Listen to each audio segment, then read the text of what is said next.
દિલ્હીમાં હમણાં જે ભયાનક બોમ્બ બ્લાસ્ટ થયો ને સિગ્નલ ઉપર, એને બહુ જ લોકોના જીવ લીધા. હવે આ જે બોમ્બ બ્લાસ્ટ થયો એ i20 ગાડીમાં જ્યારે ઇન્વેસ્ટિગેશન કરવામાં આવ્યું તો એના ઓનર ગુરુગ્રામના મોહમ્મદ સલમાન નીકળ્યા. મોહમ્મદ સલમાનની ધરપકડ કરી લીધી ઇન્વેસ્ટિગેટર્સે. ત્યારે એ એવું કહે છે કે મેં તો આ ગાડી બીજા કોઈને વેચી કાઢી હતી.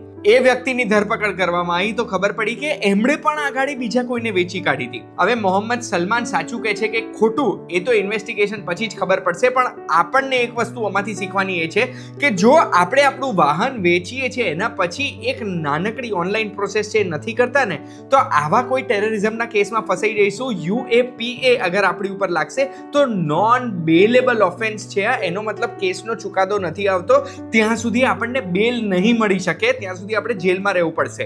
આટલી નાની એક ભૂલ કોઈ પણ વ્યક્તિને નડી શકે છે ને, એટલે જ સાચું કહું, આટલી નાની પ્રોસેસ કરવાનું તમે ભૂલતા નહીં. કઈ પ્રોસેસ આ વિડીયોમાં આગળ કહીશ.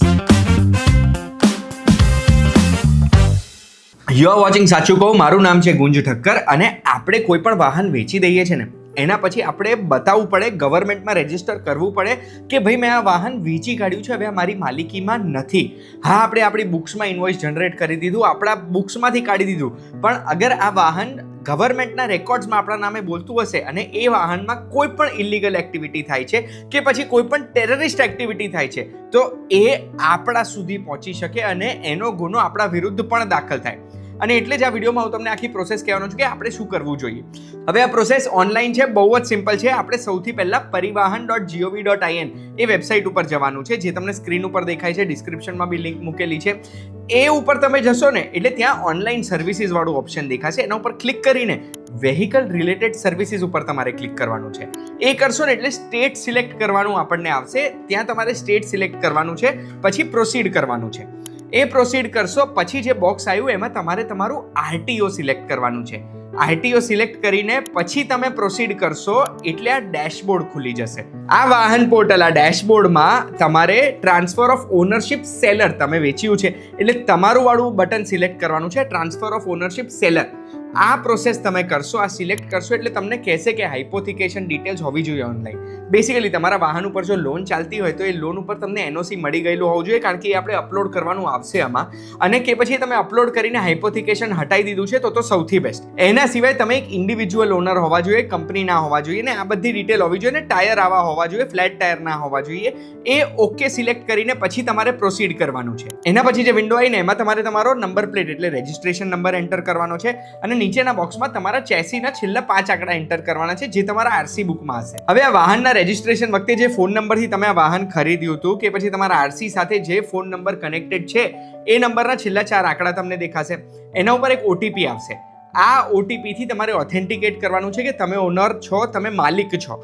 એ ઓથેન્ટિકેટ થઈ ગયું. એના પછી પ્રોસીડ કરશો એટલે આવું એક બોક્સ આવશે. આ ફોર્મ છે, આ ફોર્મમાં તમારે એન્ટર કરવાનું છે તમારા વેચાણની કિંમત, તમે કોને વેચ્યું છે એમનું નામ, એમનો ફોન નંબર. એમનો ફોન નંબર જરૂરી છે કારણ કે એ નંબર ઉપર OTP આવશે. બેસિકલી હવે આ વાહનનો ફોન નંબર તમે ચેન્જ કરી રહ્યા છો અને નવા ઓનરનું નામ અને નંબર સાથે કનેક્ટ કરી રહ્યા છો, એટલે જેમને તમે વાહન વેચ્યું છે એમનો OTP અહીંયા એન્ટર કરવાનો. અગર હાઇપોથિકેશન બાકી છે તો પછી એની ડિટેલ્સ તમારે એન્ટર કરવાની આવશે. ફોર્મ 30, ફોર્મ 26 આ બધું અપલોડ કરવાનું આવશે.